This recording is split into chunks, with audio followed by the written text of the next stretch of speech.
దేవుని బిడ్డలారా, ఈ దినము కీర్తనలు 33:9 వచనాన్ని ధ్యానిద్దాం. ఆయన మాట సెలవీయగా దాని ప్రకారమాయెను, ఆయన ఆజ్ఞాపింపగానే కార్యము స్థిరపరచబడెను. దేవునికి మహిమ కలుగును గాక. దేవుని బిడ్డలారా, దేవుడు ఆజ్ఞాపించినప్పుడు అది తన మాటను నెరవేర్చినాకనే తిరిగి వచ్చును, కానీ నెరవేర్చకుండా అది తిరిగి రాదు అని వాక్యము సెలవిస్తూ ఉంది.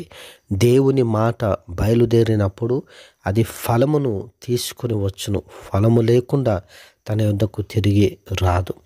ఆయన మాట సెలవీయగా దాని ప్రకారం ఆయన ఆజ్ఞాపింపగానే కార్యము స్థిరపరచబడెను.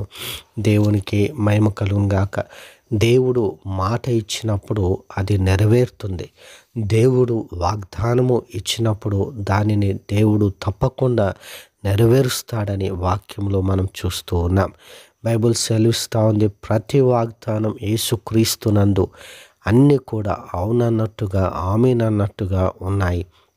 ప్రతి వాగ్దానము జీవంతో కూడినది. ప్రతి వాగ్దానము నెరవేరే వాగ్దానమై ఉన్నది. కాబట్టి ఆ వాగ్దానమును ఎత్తిపట్టి ప్రార్థన చేసినప్పుడు ఆ వాగ్దానము మన జీవితాల్లో నెరవేరుతుంది. దేవుని బిడ్డలారా, ప్రతి పరిస్థితికి దేవుడు వాగ్దానం ఇచ్చినాడు. నువ్వు భయపడుతున్నావా? దేవుని వాక్యం ఏముంటుందంటే, భయపడకము, నేను నీకు తోడై ఉన్నానని. దేవుని బిడ్డలారా, నువ్వు ఆపదలో ఉన్నావా? బైబిల్ ఏముంటుందంటే, ఆపద కాలంలో నేను విడిపించదను అని. కాబట్టి ప్రతి పరిస్థితికి వాగ్దానం ఉంది. ఆ వాగ్దానం ఎత్తిపట్టి ప్రార్థన చేసినప్పుడు దేవుని కార్యం మన జీవితంలో సఫలమవుతుంది.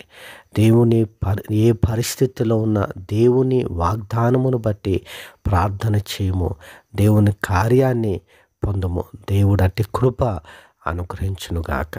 ఆమేన్.